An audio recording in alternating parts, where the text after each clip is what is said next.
Um, Next speaker is Yingjie Chen Unveiling the dark side of UV optical bright galaxies, optically thick dust absorption.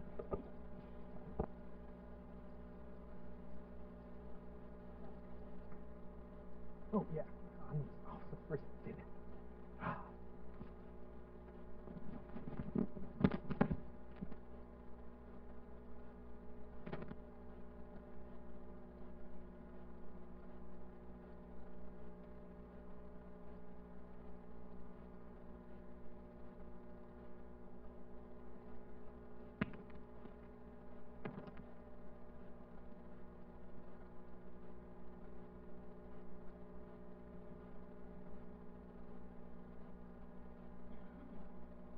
Okay, can everyone hear me all right? Okay, so I'm gonna tell another story about dust. We all like dust. So my name is Yingjie Chen, and currently my last year as a PhD student at UMass Amherst, working with Laura Diabolisco. So today I want to present some of my results in my thesis work. So this one is about optically thick dust absorption. So it's a reminder, when we talk about optically thick, we mean that we lose all the information about the obscured emissivity, so that we cannot do absorption correction using some kind of attenuation loss like in optically thin regime. So people have reported a lot of so-called optically dark galaxies, or HSG dark, JWC dark, optically thin galaxies. They have so many names. So they are totally dark in UV and optical wavelengths selected by some kind of color selection. So the whole galaxy is kind of obscured in these wavelengths. And this is a real case that people only find a few of them. So what about not in the whole galaxy, but some part of the galaxy is dark in UV or optically band?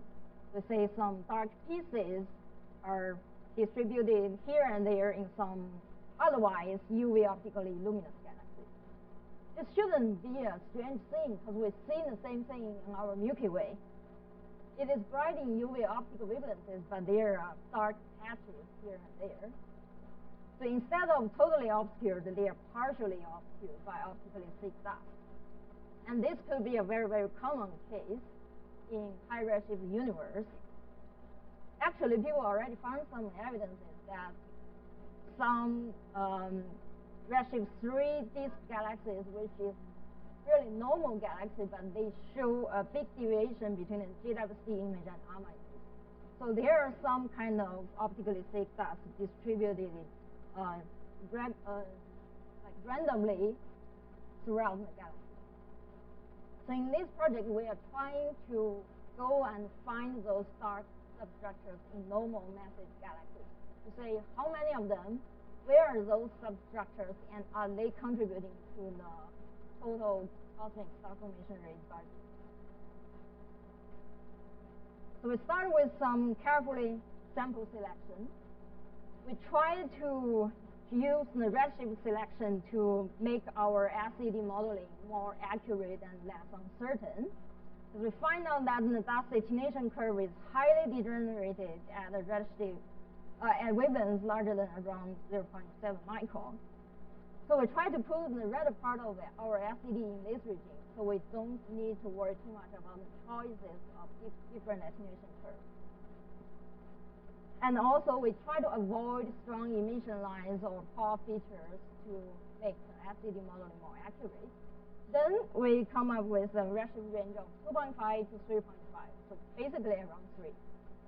And we choose galaxies with mass larger than 10 to 10.3.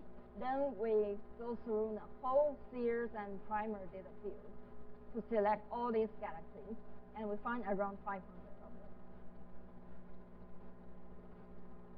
We have checked the optical depth of the, when we assuming different dust attenuations for all different near-term bands, and find out that it is always optically thin in the reddest near-term filter of 444. So now our goal becomes looking for dust that becomes optically thin at 444 band. So it is somewhat optically thick in the bluer band, but becomes totally optically thin at the 444 band. So our method is through SCD modeling in cross-vector. We run SCD model by excluding the 444 band, so using all the bluer bands to fit all the galaxies. And with this best fit model, we can predict a flux in the 444 filter. We also have the real observed 444 flux. We compare these two to get a flux access in 444 band. And we define the 444 access by using this flux difference divided by the uncertainty to see how many sigma of 444 access can we find in those galaxies. When it's larger than 15 sigma, we consider it as a strong candidate for optically thick dust absorption. So finally, we find out 1/3 of our parent sample are identified as candidates. This is one of the candidate galaxy with spectroscopy redshift. It's at redshift 2.5, and you can see its SCD modeling is very good. And the observation is showing in red circle, and the model prediction is in black circle. So there is a strong boost in the reddest band 444, and also luckily we have mirror data for this galaxy. We also observe flux access in this mirror band. What the origin of those flux access? Of course, it can be due to optically thick dust absorption, as we saw, but also it could be due to obscured AGN contribution. And it's so hard to tell if it's caused by some reddened AGN. We have tried to remove all the X resources in the parent sample, but if it's obscured AGN, it's really hard to tear it apart. But here, when we calculate how many light is missing in those optically thick dust absorption, we just ignore the AGN contribution in this work. But please note that it is always possible that AGN contribution exists, including this galaxy. So now that we have all the candidate galaxies, we want to find out where are those dark substructures in this galaxy. We do this through predicting 444 morphology by renormalizing a 277 image through the SCD modeling.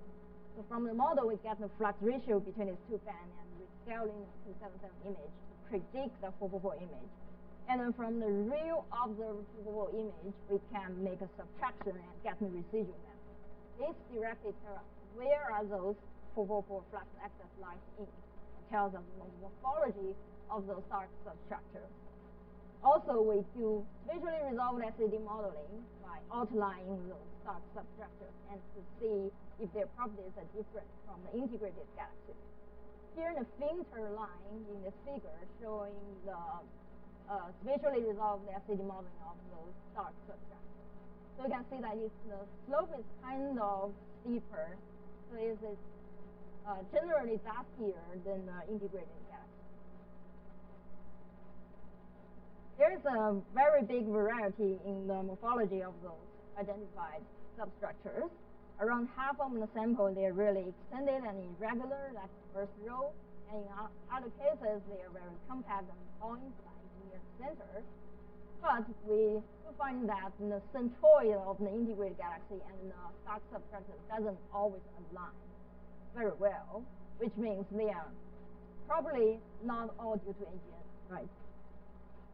Here's a comparison of the symmetry measurements of the integrated galaxy and dark substructures. So we see that most integrated galaxies is kind of symmetric, but for the substructures, there is a big scattering on that symmetry. So they can be very extended. And here in the color code is the centroid offset between the galaxy and the substructures. So we don't see a strong dependence on the offset, which means AGN is not enough. Only expansion. Here's kind of the money plot that we compare the stellar mass obscured by an optically thick dust and unobscured. So we assume that the intrinsic spectral shape is the same for optically thin and optically thick part, and then we can use the flux access in the red bands to renormalize our SCD to estimate how many mass and star formation rate is missing, 'due to those kind of optically thick absorption. So we find the rising trend, and the slope is very close to the one-to-one relation. Also, if we look at the obscured and unobscured star formation rates, they are comparable at all kinds of star formation rates. This is also consistent with results in literature that at this redshift 3, obscured and unobscured star formation rates, cosmic star formation rates, its density are comparable. And when we look at the fraction of obscured stellar mass and star formation rates, we can see that it is kind of flat. So again, in this regime, in the massive galaxies and redshift 3, the obscured fraction measured by mass or star formation rate is kind of a constant. They are always around 10 to 20%. It is not very sensitive to stellar mass or star formation rate.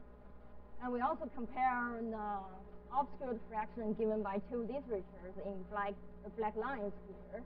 But remember that their definition of obscured fraction is kind of different from us. That is measured from the star formation rate in IR over star formation rate in UV plus IR. So they are considering the obscuration in both optically thin and optically thick contribution.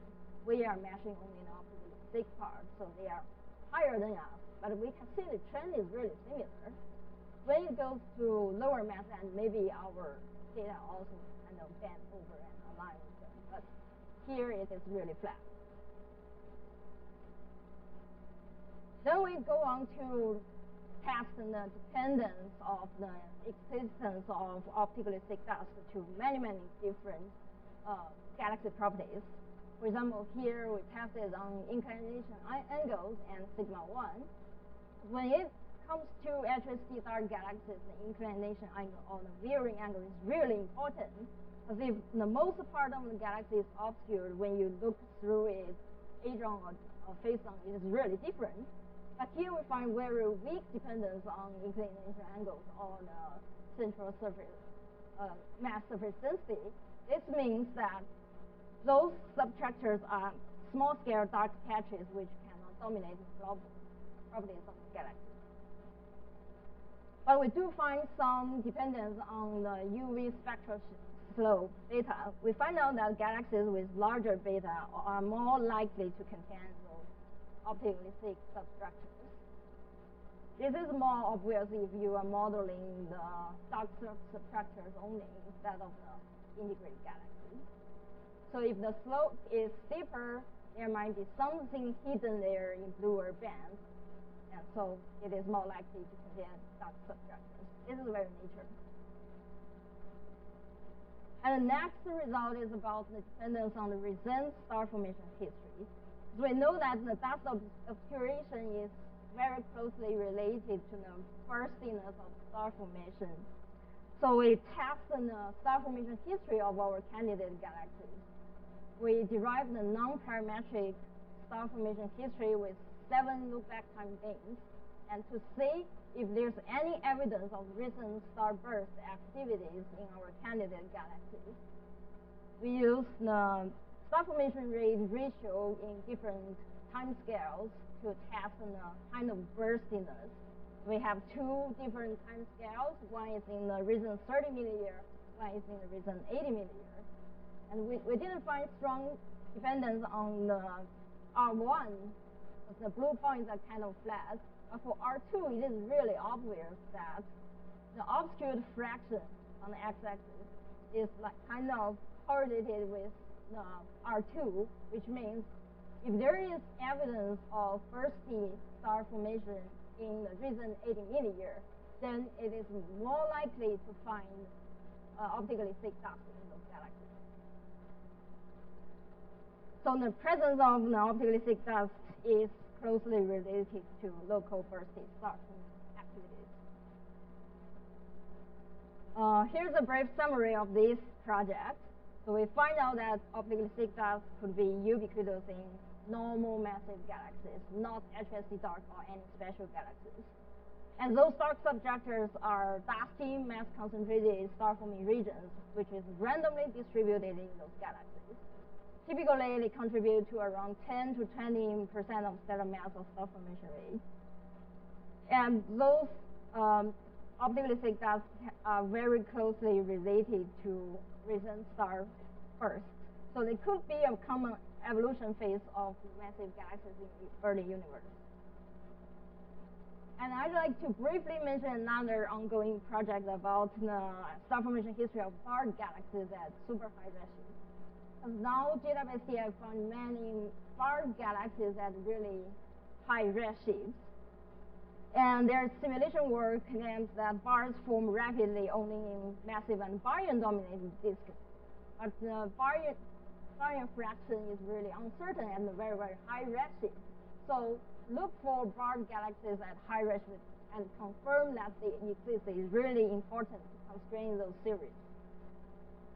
We went to the whole series and primer catalog and used 3 different techniques to identify bars, and we find 4 with spectroscopy confirmed redshift larger than 2. Actually, 3 of them is around redshift 3, that they all pass the 3 criterion and confirmed as bars. And now we are running spatially resolved SED modeling of all of them to find out their star formation history on bar and off bar. Here are some of the preliminary results that telling us bars have lower recent star formation rate and kind of older stellar age, and they really form really, really early in the universe, up to redshift 3 to 6 in the stellar. Okay, that's all. Thank you, and I'll take any questions.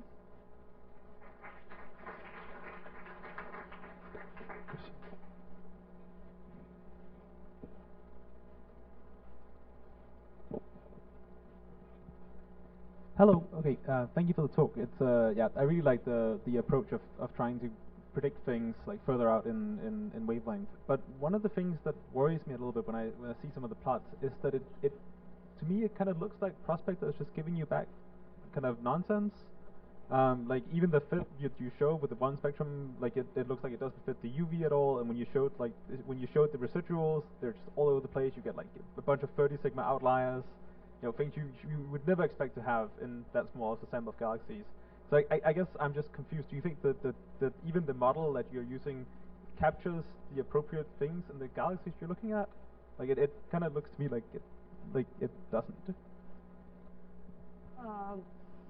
So the question is about the uncertainty in SED modeling. Yes, I guess it seems kind of untrustworthy to me if you're getting like, you know, consistently getting a bunch of like 35 sigma outliers in a sample of a few hundred things. Oh, yeah. I think this is kind of related to our definition of the access, because the sigma is only considering the error in the photometry and also the error in the sampling in Prospector software. It is using a posterior sampling of the and sometimes it gives you very, very small uncertainty, saying that this is a perfect fit for this point. For example, the photometry and the model align very, very well. But that doesn't mean that's the real uncertainty in this kind of whole SED modeling process. So the sigma, when the sigma is really small, then we use the flux difference to divide it by sigma. It gives us a very huge access. But that doesn't mean this is a really ridiculous offset. And also we have tried to fit the SED with adding in the 444 or even mirror bands and to see the differences. Actually, for the non-candidate galaxies, they align up very well. So there's no ridiculous excesses. But for the candidate galaxies, it still exists there. So we do a lot of tests to finally decide on use a 15 sigma threshold to cut and find out really strong candidates. It could be more that we're missing. So here is reporting only a lower limit on how many mass or star formation rate can be missing because of optical signal. Okay. Well, let's thank to our speaker again.